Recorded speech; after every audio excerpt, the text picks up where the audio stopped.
जम्मू कश्मीर में आतंकवादियों ने एक बार फिर नापाक हरकत की है।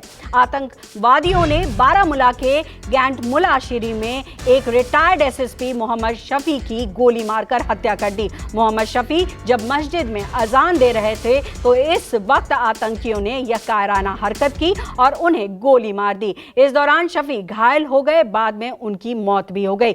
इस आतंकी हमले के तुरंत बाद ही सुरक्षा बलों ने पूरे इलाके को घेर लिया है और आतंकी हमले में शामिल आतंकियों को भी पकड़ने के लिए लगातार तलाशी अभियान जारी है। उधर पिछले 5 दिनों से रजौरी में सुरक्षा बलों का ऑपरेशन भी जारी है। बता दें कि रजौरी में आतंकियों ने सेना के काफिले पर हमला किया था, जिसमें 4 जवान शहीद हुए थे और 2 जवान घायल हुए थे।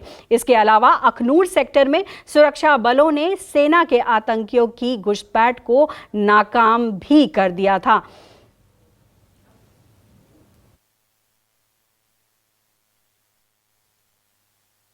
बैठे हो, शफी अंकल मर गए। मैंने कहा कैसे हुआ, तो मुझे जहन में आया कि कुछ हुआ है। मैं फौरन दौड़ के आया तो यहाँ मेरा भांजा है मोहम्मद इकबाल मीर, तो मैंने उसको बुलाया। उन्होंने कहा वो शफी अंकल के साथ बारामूला गए हैं। तो तब पता चला बारामूला से हमें मैसेज आ गई कि इनको गोलियां लगी है। ये पता नहीं है भाई कि गोली कहाँ से आई, कहाँ से। जब हम मौके वारदात पर पहुंचे तो हमने देखा जो यहाँ पर हमारी माइक लगी अजान के लिए, उसके पीछे एक खिड़की है, कोई खिड़की का शीशा पूरा थोड़ा टूट चुका था और उसके वो छींटे मस्जिद में गिरे थे सारे। बिल्कुल, और इस खबर पर और ज्यादा जानकारी के साथ हमारे संवाददाता आसिफ सुहाफ जुड़ गए हैं। आसिफ, बड़ी खबर है, एसएसपी की हत्या, वो भी अजान देते वक्त, जबकि सुरक्षाकर्मी लगातार आतंकियों पर नजर बनाए हुए हैं और लगातार कोशिश कर रहे हैं कि आतंकियों को खत्म किया जाए, लेकिन इतनी बड़ी घटना हो जाती है। क्या और खबर है?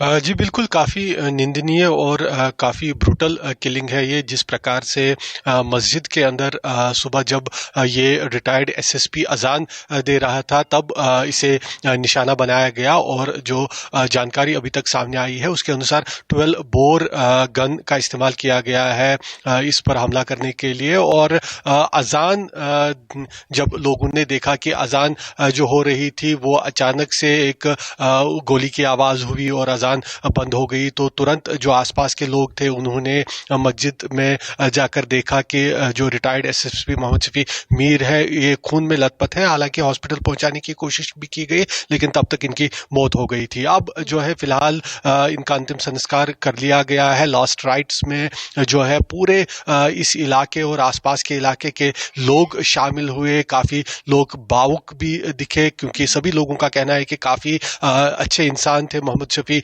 मीर और 2012 में रिटायर होने के बाद लगातार अपने इलाके में ये रह रहे थे जो इनका मूल इलाका है। और वहां पे ही 2017 में उन्होंने अपनी जो सिक्योरिटी थी उसे सरेंडर कर दिया था, ये कहते हुए कि वो अपनी एक पीसफुल लाइफ जी रहे हैं और उन्हें अब सुरक्षा की कोई ज़रूरत नहीं है। लेकिन उसके करीब कई सालों बाद ये आज यहाँ पर मामला सामने आया। हालांकि पुलिस की तरफ से कहा गया है कि ये जो है मिलिटेंटों द्वारा किलिंग की गई है और जो हमलावर मिलिटेंट है उनको ढूंढने के लिए काफी समय तक यहाँ पर सर्च ऑपरेशन भी चलाया गया, लेकिन उसके बावजूद जो है हमलावर मिलिटेंटों का कोई सुराग यहाँ पर नहीं मिला। फिलहाल पुलिस आगे की जो छानबीन है उसमें तफ्तीश कर रही है, कई लोगों से पूछताछ भी की जा रही है और साथ ही साथ इस इलाके में आसपास खासतौर पर मस्जिद के पास में जो है सबूत जुटाए जा रहे हैं। और बताया जा रहा है कि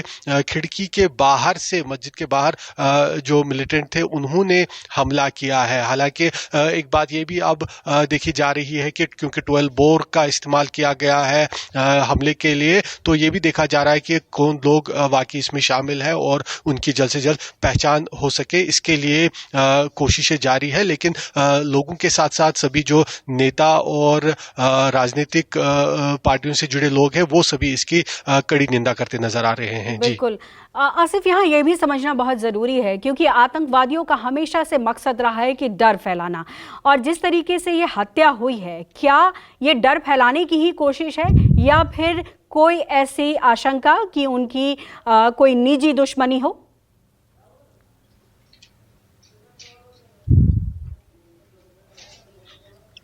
देखिए, दोनों जो एंगल है इस पर पुलिस की इन्वेस्टिगेशन जारी है, लेकिन साफ बात है अगर वाकई में मिलिटेंटों ने इस हमले को अंजाम दिया है तो ज़रूर है कि वो इसको लेकर खबर बनाना चाहते थे, और पुलिस क्योंकि पूर्व पुलिस अधिकारी थे तो इस वजह से उन्होंने निशाना बनाया, एक डर पुलिस वालों के बीच में वो लाना चाहते हैं। और साथ ही साथ जम्मू कश्मीर में हालात ठीक नहीं है, घाटी के अंदर वो अभी भी मौजूद है, इस तरह का संकेत देने के लिए हो सकता है उन्होंने ये हमला किया हो। लेकिन साथ ही साथ पुलिस ये भी देख रही है क्योंकि 12 बोर गन का इस्तेमाल किया गया है और देखा गया है कि अक्सर मिलिटेंट अगर इस तरह की टारगेट किलिंग करते हैं तो वो पिस्टल या AK-47 या इस तरह की राइफल्स, ऑटोमेटिक राइफल्स का इस्तेमाल करते हैं। तो ये भी देखा जा रहा है कि क्या कहीं कोई पर्सनल एनिमोसिटी तो नहीं है, कहीं पर्सनल कोई दुश्मनी तो नहीं रही है किसी की इस पुलिस ऑफिसर के साथ, तो उसके चलते ये हत्या की गई हो। तो सभी मामलों में फिलहाल छानबीन जारी है, लेकिन अभी तक जो पुलिस का औपचारिक रूप से बयान आया है उसमें यही कहा गया है कि आतंकियों की तरफ से, मिलिटेंटों की तरफ से ये हमला किया गया और जो रिटायर्ड पुलिस SSP है उनकी हत्या कर दी गई। फिलहाल पुलिस आगे की छानबीन कर रही है और हो सकता है जल्द ही इस मामले में और भी जानकारी सामने आए। जी बिल्कुल। देखिए, ये भी सवाल बहुत गंभीर होता है यहाँ पर, ये इसलिए क्योंकि जिस तरीके से लगातार इस तरीके की खबरें सामने आ रही हैं, चाहे अभी फिलहाल जिस तरीके से SSP की हत्या की गई, उससे पहले कश्मीर के कई इलाकों में भी जवानों की हत्या हुई है, तो लगातार इस तरीके से आतंकी हमले हो रहे हैं और इस बीच सुरक्षा कर्मी भी लगातार आतंकियों पर भी हमलावर हैं। लेकिन सवाल ये कि क्या फिर से गतिविधियां आतंकवादियों की बढ़ी हैं या फिर सुरक्षा बल जो है वो लगातार उनको कर्टेल करने की कोशिश में लगी हुई है?